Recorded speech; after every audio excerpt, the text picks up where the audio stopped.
অনেকে বলেছে আমি নমিনেশন পাবো না, আমি বলছি, যখন শুনেছি বলছি আলহামদুলিল্লাহ, না পাইলে আলহামদুলিল্লাহ। আমি তো মুরাদনগরের একজন কামলা, আমি সারা জীবন আমাকে কামলা হিসেবে মনে করেছি মুরাদনগরের। পৃথিবীতে কোনো জ্যোতিষ, কোনো গোয়েন্দা সংস্থা যারা পৃথিবীকে চালায় বলে দাবি করে, তারাও কিন্তু চিন্তা করতে পারে নাই যে এই সরকার এইভাবে বিদায় নেবে। এটা হলো জুলুম যে করেছে, জুলুমের ফসল, অত্যাচারের ফসল, অবিচারের ফসল, চাঁদাবাজির ফসল এটা। এই জন্যে আমি আমার এলাকায় জনসাধারণকে বলি যে দেখো,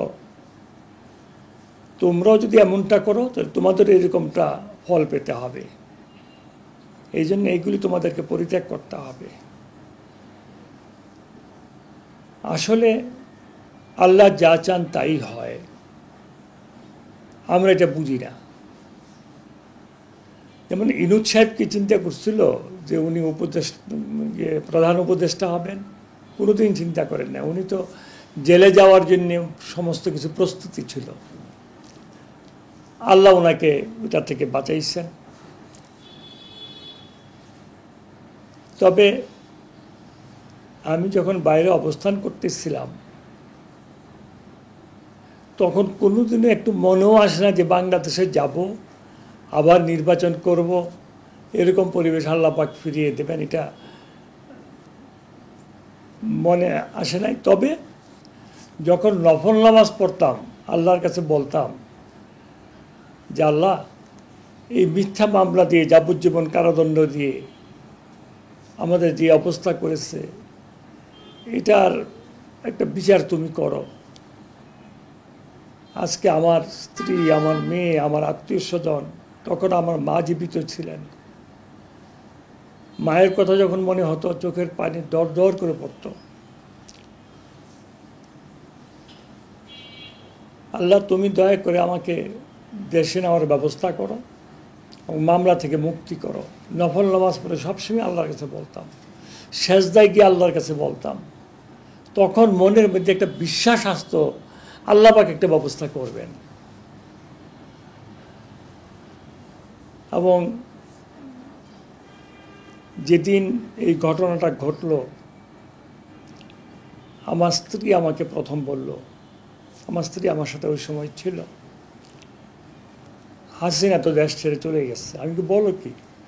আর সাথে সাথে বললাম আলহামদুলিল্লাহ, আল্লাহ যা চান তাই হয়, আল্লাহ আমাদের দোয়াকে কবুল করেছেন। দল যে আমাকে মনোনয়ন দিয়েছে, আমি এই জন্য দলের কাছে কৃতজ্ঞ। তবে দেখেন, আল্লাহ পাক 5 বার আমাকে সংসদ সদস্য নির্বাচিত করেছেন। আমি জীবনে প্রথম যখন 1986 সালে নির্বাচন করি, তখন আমি স্বতন্ত্র নির্বাচন করেছিলাম। স্বতন্ত্র নির্বাচন করে 2 বার নির্বাচন হয়েছিল আমার নির্বাচনী এলাকায়। আল্লাহ আমাকে নির্বাচিত করেছেন। আমি প্রথম নির্বাচিত হয়েছিলাম 1986 সালে। আমার সবচেয়ে মনে পড়ে 1996 সালের কথা।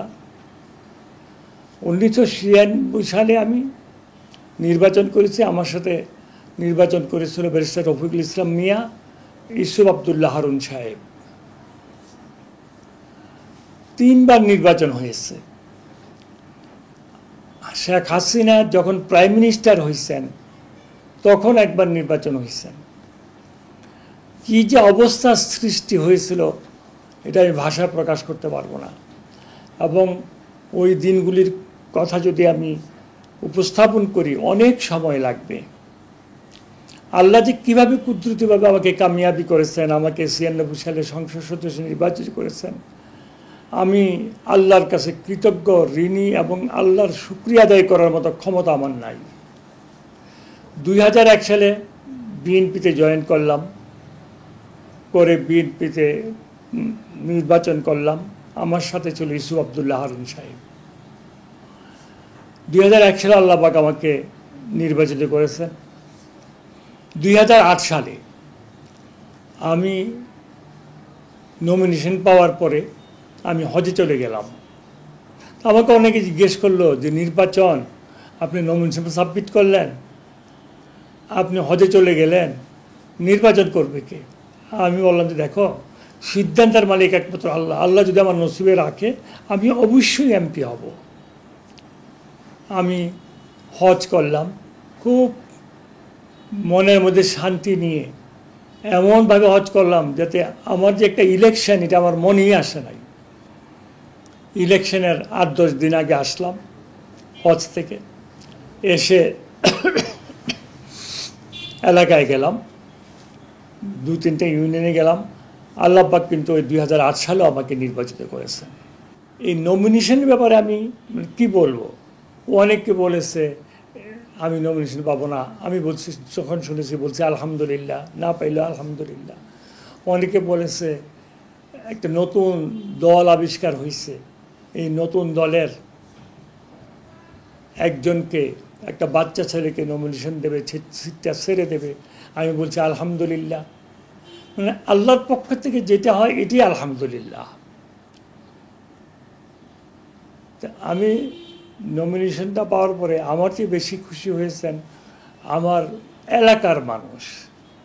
তারা যে এত খুশি হয়েছেন, কারণ আপনি দেখেছেন আমি যখন ঢাকাতে আসছি, লক্ষাধিক মানুষ আসছিল আমাকে রিসিভ করার জন্য ঢাকা এয়ারপোর্টে। আমি কিন্তু একটা গাড়িও দেই নাই, আমার ভাইয়েরা, বাবার আত্মীয় স্বজনরাও কাউকে একটা গাড়িও দেয় নাই, বা আসার জন্য কোনো পয়সা করেও দেয় নাই। তারা নিজেদের ব্যবস্থাপনায় তারা ঢাকাতে আসছে। আসলে আমি তো মুরাদনগরের একজন কামলা, আমি সারা জীবন আমাকে কামলা হিসেবে মনে করেছি মুরাদনগরের। আমি নেতা হিসেবে কখনো মনে করি নাই। আমি সবসময় এই 5 বার এমপি ছিলাম, এই খিলগাঁই ছিলাম। আমি গুলশান বনানী বাড়িধারায় যাই নাই, কারণ আমি মনে করেছি আমি যাদের কামলা তারা তো গুলিস্তান থেকে একটা লুঙ্গি পরে বাস থেকে নেমে আমার এই বাসায় চলে আসতে পারবে, কিন্তু গুলশান বনানী বাড়িধারা যেতে পারে না। তা কামলা হয়ে কেন আমি গুলশান বনানীতে বাড়িধারা যাব?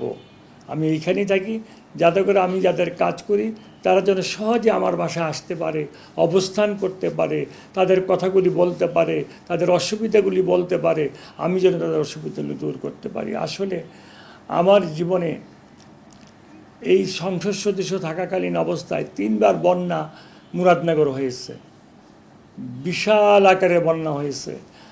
বন্যায় যে পয়সা আমি যেভাবে যে ওয়েতে খরচ করেছি, আমার মনে হয় যে একটা মানুষ এই পয়সাগুলি আমাকে মুরাদনগরের মানুষ বলে দাদা, আমার দাদা বলে ডাকে, আমার বলে দাদা আপনার বাড়িটা আপনার আব্বা যে করে গেছে টিনের ঘর, একটা ছোট্ট বিল্ডিং করে গেছে, আপনি একটা কোনো কিছু সুন্দরভাবে করলেন না। আমি বললাম যে দেখো, তোমরা তো অনেকে সনের ঘরে কুড়ে ঘরে থাকো, তার চেয়ে তো আমি ভালো অবস্থায় আছি। তা আমি এত সুন্দর একটা বাড়ি করতে পারবো, ওদিনই করবো এই সুন্দর বাড়ি মুরাদনগরে, যেদিন তোমাদের প্রত্যেকের সনের ঘরের পরিবর্তে টিনের ঘর হবে, সেদিন আমি মুরাদনগরে বাড়ি করব ইনশাআল্লাহ, আল্লাহ যদি বাঁচায় রাখে।